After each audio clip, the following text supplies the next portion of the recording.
सास के मेहमान। सिमर की सास की सारी जिंदगी किराए के मकान में ही बीती, लेकिन जब बेटा कमाने लायक हुआ तो उसने अपना बड़ा मकान बनाया। क्या है माँ, इतनी लंबी लिस्ट मेहमानों की? गृह प्रवेश है सिर्फ, शादी में तो तुमने इन लोगों को बुलाया ही था ना। अरे बेटा, तुम्हारे पिता और मैंने तो सारा आजीवन घर नहीं बनाया, ये सोचकर कि पैसा घर में लगा देंगे तो तुझे कहाँ से पढ़ाएंगे।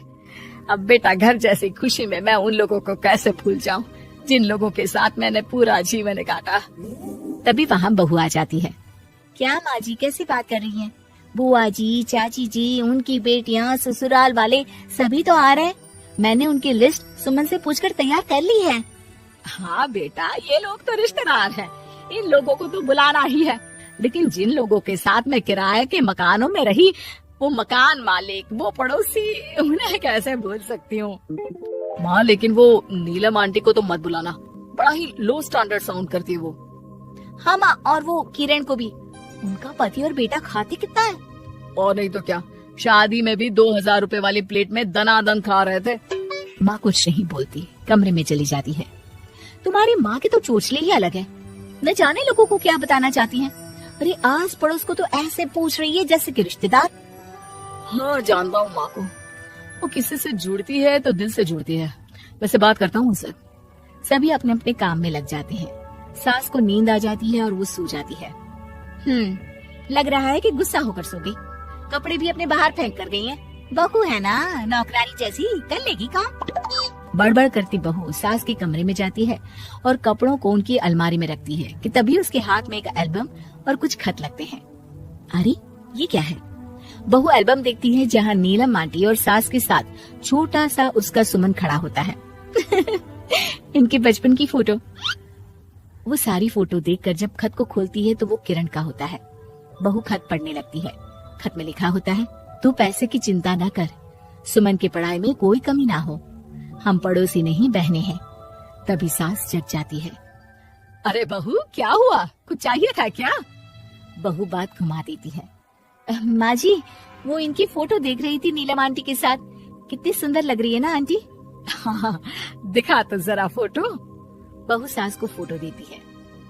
सास फोटो देकर कहती है, याद आता है, तेरे ससुर जी तो थे नहीं, काम के लिए 10 दिनों के लिए शहर से बाहर गए थे। जब बेटा होने वाला था तब नीलम आंटी और अरुण अंकल ही थे। आंटी बेचारी रात भर मेरे साथ बैठी रही तो अंकल भाग भाग कर दवाई का इंतजाम कर रहे थे। बेटे के होने के बाद भी जब तक मैं घर नहीं आई मेरे पास ही रहे। रिश्तेदार तो आए थे मुंडन में 10 दिनों के बाद। बहू सुनकर खुश होती है। तभी नजर खत पर पड़ती है। माँ, ये किरण आंटी को आपने पैसे वापस कर दिए? हाँ, वो भी समझ कैसे कैसे किए मैं ही जानती हूँ। सुमन की पढ़ाई के लिए पैसों की जरूरत थी। रिश्तेदारों ने तो साफ बोल दिया था कि किसी होटल में काम पर लगा दो। कई लोग बर्तन धोने के साथ पढ़ाई करते हैं, लेकिन किरण आंटी, उन्होंने अपने बुढ़ापे के लिए बचाए हुए पैसों को सुमन की पढ़ाई के लिए दे दिए। यानी कि आज ये जो कुछ भी है वो किरण आंटी के कारण ही ना? हाँ बहू, ऐसे ऐसे पड़ोसी हुआ करते थे जो किसी रिश्ते के नाम से नहीं बल्कि अपनेपन से भरे थे। फिर सास का बोलने का रुख तीखा हो जाता है। और फिर भी देख, सुमन इन लोगों को भी नहीं बुलाने दे रहा है। माँ, मैं बात करती हूँ, ये लोग सिर्फ आएंगे ही नहीं, हम लोगों के साथ रुकेंगे भी घर में, रिश्तेदारों की तरह। सास बहू बेटे से पूछकर एक एक घर जाकर पड़ोसियों को एक दिन रहने का न्योता दे आते हैं। और फिर वो दिन भी आ जाता है जब घर में गृह प्रवेश होता है। अरे हम लोगों का कमरा कहाँ है? बड़ा कमरा देना हम लोगों को, खुला खुला। सुमन परेशान हो जाता है कि वो क्या करे, कहाँ किसका सामान रखे कि वहीं किरण पड़ोसन आ जाती है।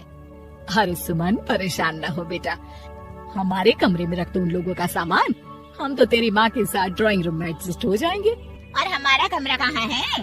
सुमन, जरा सामान कमरे में तो रखवा दो। अरे ये क्या, मेरे कमरे में तो सफाई ही नहीं है। अरे बता देती सुमन, हम कहीं और रह लेते। तभी वहाँ नीलम झाड़ू लेकर आ जाती है। अरे बबली दीदी, कैसी बात कर रही है? चलिए मैं साफ किए देती हूँ कमरा। वहीं मामी जी भी आ जाती हैं। अरे सुमन दीदी, सबसे छोटा कमरा हम लोगों को ही देना था क्या? मायके की कोई परवाही नहीं है। वो मामी जी, किरण आंटी और नीलम आंटी की फैमिली एक ही कमरे में है ना, तो इसलिए आप और मामा दो ही तो लोग हैं। तो मामी तो बहू के मुंह से ये बात सुनकर गुस्से से लाल पीली हो जाती है। अरे वाह जी वाह, बहू की जुबान तो देखो कितना बोल रही है। इतना बोलने वाली बहुएं भी होती है क्या? अरे रहने दो, जब मेरी बहन ने ही मेरे बारे में नहीं सोचा तो किसी और से क्या उम्मीद करें। दोनों सामान पैक करके घर से निकल ही रहे होते हैं कि नीलम आ जाती है। अरे राकेश भैया, मैं भी सुमन की तरह ही तो हूँ। आप तो हम लोगों को इतने साल से जानते हैं। हाँ, तुम लोग तो मेरी बहन से चिपकी ही रही, गोंद की तरह। खैर कोई बात नहीं, रहो बड़े कमरे में। तभी अरुण वहाँ आ जाता है, जो नीलम का पति है। अरे भाई साहब, थोड़ा तो वक्त दीजिए, हम सारे छोटे कमरे में शिफ्ट हो रहे हैं। सारे पड़ोसी छोटे कमरे में चले जाते हैं और मामा मामी बड़े कमरे में। बहू चाची के कमरे से बाहर निकल रही होती है कि देखो कैसे बड़ा मकान बनाकर इतरा रही है। अरे जब हम लोगों ने कहा था कि घर बनवा लो, तब तो लड़के को पढ़ाने की पड़ी थी। इतना पैसा रखी थी, महंगे कॉलेज में पढ़ाया, तब बात मानी होती तो सस्ते में मकान बन जाता। बहू आगे जाती है, जहाँ दोनों पड़ोसन भी आपस में बात कर रही थी। मानना पड़ेगा सुमन को, बहुत ही समझदारी के साथ चली। बच्चों की जिम्मेदारी को सबसे ऊपर रखा, रिश्तेदारों के साथ भी पूरा निभाया। नहीं तो आजकल के रिश्तेदार। अरे सुमन के लिए तो हम हमेशा ही खड़े हैं। बहू तभी मामी के पास जाती है, जहाँ वो मामा से कह रही होती है, बस अब आ गए इसके घर। अब तो ये रो रो कर भी बुलाएगी तो मैं ना आऊं। कैसे कमरे में रखा हम लोगों को। सुमन भी ना किसी काम की नहीं है। बहू सभी को देख समझ रही थी, रिश्तेदारों के नखरों के बीच पड़ोसियों का प्यार। वो देखकर समझ जाती है कि सास के असली मेहमान कौन है।